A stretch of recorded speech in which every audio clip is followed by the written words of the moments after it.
Fursuits. I'm sure you have at least one fursuit crush. Maybe you're trying to learn to build one of your own, or maybe you're saving up to buy one. Maybe you just like looking at all the different kinds there are. So many choices. They've become the most recognizable symbol of the fandom to non-furries. All the top popufurs have them, not to mention those that want to be. If you spend any time in furry fandom, you're sure to see fursuits in abundance nowadays. What if I told you all of this was made possible by one pioneer?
Robert Hill started his journey to fursuiting at Disney as a mascot performer. He had been an art major in college, but said in an interview that he hadn't really learned much from it.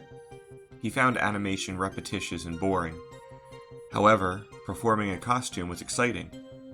Here he is in the summer of 1973 as Eeyore. By 1970, he was aware of the Japanese anime manga scene, reading issues and later getting into anime. Robert didn't click with a lot of people and didn't have many friends, so he relied on his imagination as his escape. Having become involved in what we now call furry fandom in 1978, Robert Hill was there from the beginning, in the first fandom era. Speaking of furry history, please go check out the Fang and Feather project linked in the description. They are working hard to preserve our history. Anyway, a friend had invited Robert to the proposed cartoon fantasy organization. This is the same organization that included in its ranks Cy Sable, aka Mark Merlino, Fred Patton, Ken Sample, and other furry legends. Animation buffs, both professional and otherwise, would meet at the Animators Union Hall on Ventura Boulevard in Los Angeles. Each month, they would watch unique examples of animation, in some cases foreign. From there, of course, the funny animal community began to emerge, what would go on to become furry fandom. The 80s brought about the zines, the muck, and the gatherings that laid the groundwork. Some of this I've covered in previous videos on this channel. Robert himself had been a contributor to the zine Rohrbrazzle. By 1987, Robert felt the drive to create something. He wanted to bring a furry character to life. At this time, most fur meet activity involved stuff like quietly sharing sketchbooks around a table or passing around comics. Costuming was not the photogenic face of the fandom then. The sheer courage it must have taken to show up in costume as this, and it's likely what emboldened furries in the years to come. Hilda was based off of the Bambioids, also known as the Hokuhusin. They're a race of humanoid deer alien beings created by furry artist Jerry Collins, whose career extends back to the late 1970s. A contributor to the Pre-Furry Amateur Press Association Voodie, his work had also appeared in Furlough, Genus, and Furplay, as well as self-publishing a number of zines and portfolios, some of which have been sold through Ed Zolna's Mailbox Books, that being Ed of Second Ed, who's currently battling cancer. Jerry's Bambioids are a highly advanced spacefaring gender-egalitarian matriarchy. They wear skin-tight, pseudo-fetish warrior leather gear and similar provocative outfits, and like having fun. They are also fierce in combat with intimidating weaponry. Constructing the first fursuit in furry fandom was nothing short of groundbreaking. There were no examples, no tricks of the trade. This would be the first. You are watching the first fursuit walk in furry history. It's 1988 at the 15th annual LostCon. It's a science fiction and fantasy convention held Thanksgiving weekend in Pasadena. This wasn't a furry convention. The first one of those would take place the following year. But at that time, furries would congregate at some science fiction themed conventions and have a mini-con of their own, hosted in a room or two. This was the year Hilda debuted, the first fursuit. Robert's background with Disney provided him with some experience in designing and wearing anthropomorphic type costumes, but even still, this was a new field of art. There was no frame of reference for what a fursuit would or should look like. This was not some bright, cartoony undertaking, nor was this rated G. This was to be a new form of artistic expression, a sexy, sensual costume. Robert did this for fun, as a way to push himself creatively and study other aspects of his personality. He stated that people were amazed and impressed, and that many thought the performer inside was a lady. For Robert, it didn't feel like what he was doing was such a big deal. Over his career, Robert would go on to create a total of 18 fursuits, including 2 male mersuits. Robert Hill was our first fursuiter, but when asked if he saw himself as a pioneer, he replied, "Again with the labels.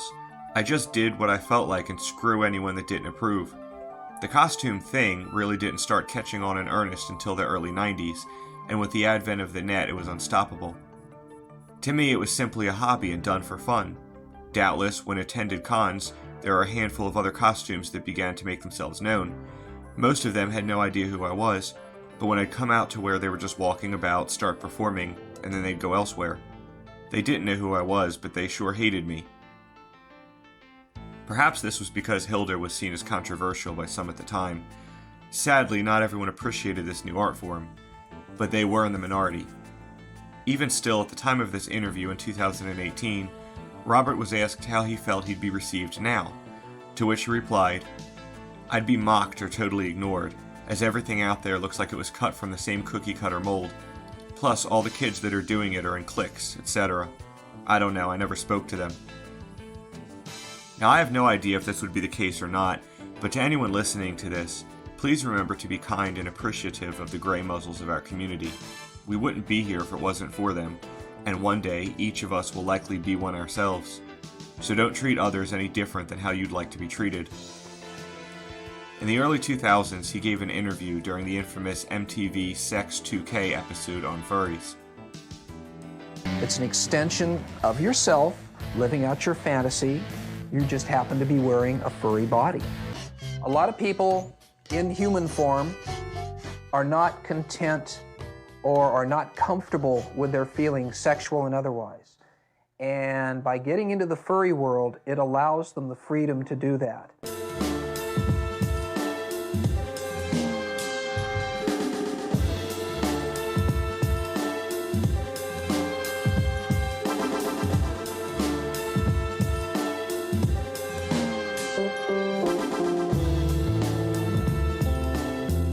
My name is Robert, and I make and enjoy having sexual encounters in furry costumes. I try to put humor in these, because these critters are all, of course, extensions of me.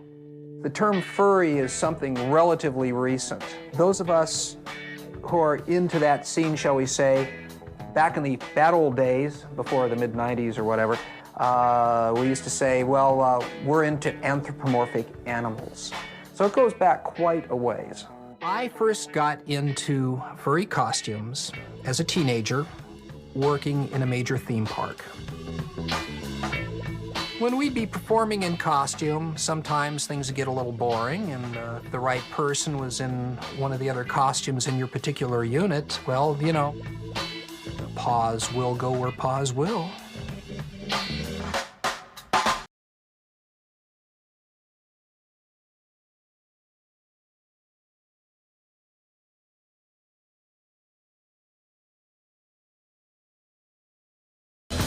I think she'd love to have a date with one of my female bears for something even more bizarre and twisted. It's very much like our world, only with fur. You can make it as much like your world or as different as you want.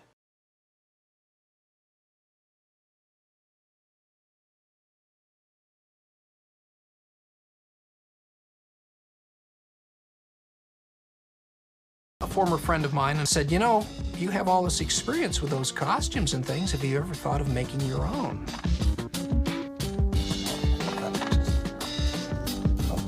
Well, I started making the costumes at one point, and I said, you know what?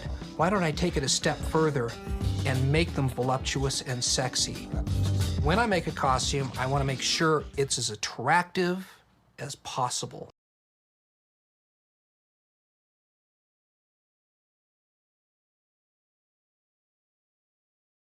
When I make a costume, I want it to be sensuous.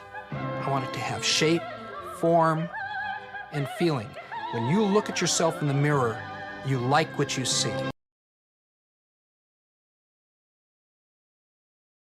I have 9 costumes in the closet.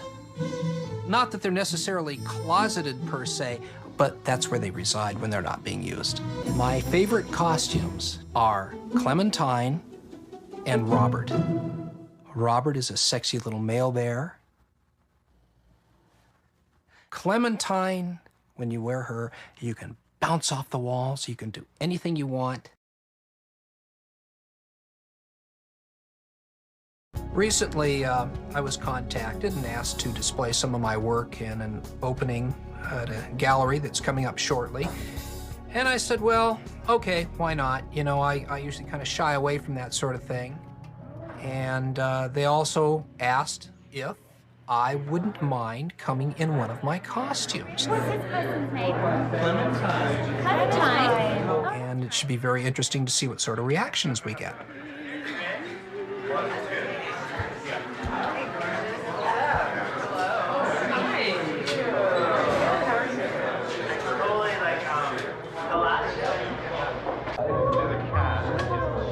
I really don't concern myself too much with showing my art. He has all these fursuits sitting in his closet, and he doesn't go to cons. He doesn't even have pictures of them online. And it's kind of, again, it's a shame. You know, he really should get out more. 10 more TV appearances would follow, including 2007's Tori Spelling In Love, which took place in a bed and breakfast type setting. Robert also continued drawing furry artwork under his persona Valky. He produced 2 portfolios titled Slave to Fashion 1 and 2. As the 2000s gave way to the 2010s, things began to get really difficult for him. It had been said that at times, Robert wasn't the easiest to get along with. He could be misunderstood and sometimes had a temper, and struggle with alcoholism. This resulted in some burned bridges. Another furry fandom legend and founder, Jim Grote, was very good friends with Robert Hill. He recounts in a journal post, which is linked in the description, how 2 years prior to Rob's actual death, he faked his death. Very good at voice acting, Robert had called Jim Grote on the phone, posing as an estate lawyer. This lawyer was calling friends of Robert's to let them know of his passing. So Jim Grote tried to give Robert a really nice memorial. However, Rob was caught in this lie when someone else informed Grote they'd seen him alive and moving about after he supposedly died. So why would he do something so cruel to his best friend? When Grote confronted him, he found the answer. Put simply, mental health issues. Robert felt abandoned, hurt, and alone. He was suffering with health issues, including losing all his toes to diabetes. He felt it was better off that everyone believe him to be dead. I can only imagine the emotional pain of going from this confident, beautiful person full of life to watching your body and mind become your own prison as it turns against you. I can't say I wouldn't prefer death myself. This, coupled with watching life go on and feeling you no longer have a place in the fandom you helped build, this is devastating. Jim Grote tried to help him bounce back, but it was too late. The beautiful creative spirit had died and misery had taken its place. His final 2 years in this reality were spent largely in isolation and seclusion. On December 14, 2018 at 2 in the afternoon, Robert passed away in Fullerton, California. It was due to a mix of complications related to overall failing health, including pneumonia, kidney, and other organ failure. I hope there is something after this life, and I hope he's happy there. His Fur Affinity page can still be seen. One of the things I appreciate the most about FA is how, when a fur passes on, the pages are preserved, like a memorial. But it's also kind of surreal, and hurts in a way, seeing those moments frozen in time, knowing they're no longer with us. I have a strong sense of anemoia for these early furries and their world. I've never had the privilege to know but a few of them personally, and I can't claim to even know those very well.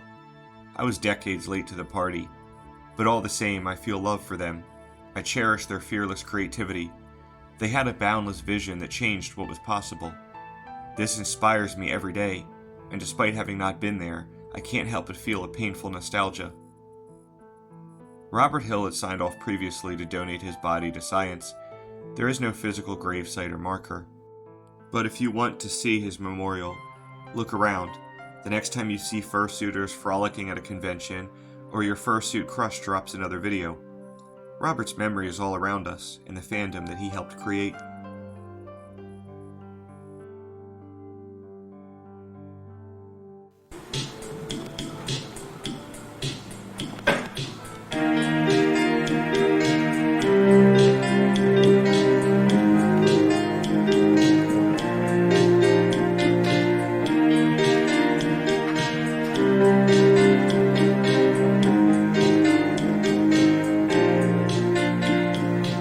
Makes a person leave the life they're living for a world that's heartless and unforgiving. Why do we stray searching the whole world round, looking for unknown ground?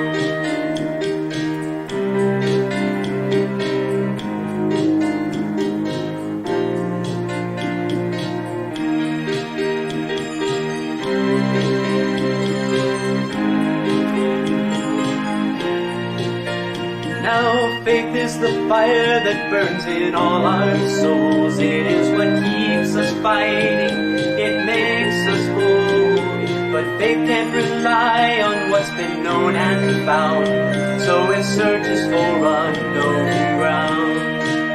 Unknown grounds, taking a chance, hoping for a little adventure, a little romance.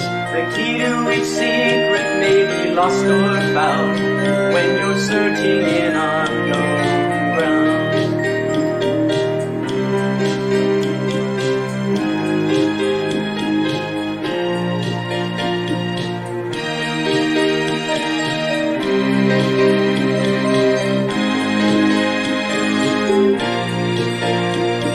We find our magic in our days and dreams, a world of fur and feathers wrapped with silver streams, and seek our futures where they're unrenowned, in a place made of unknown ground.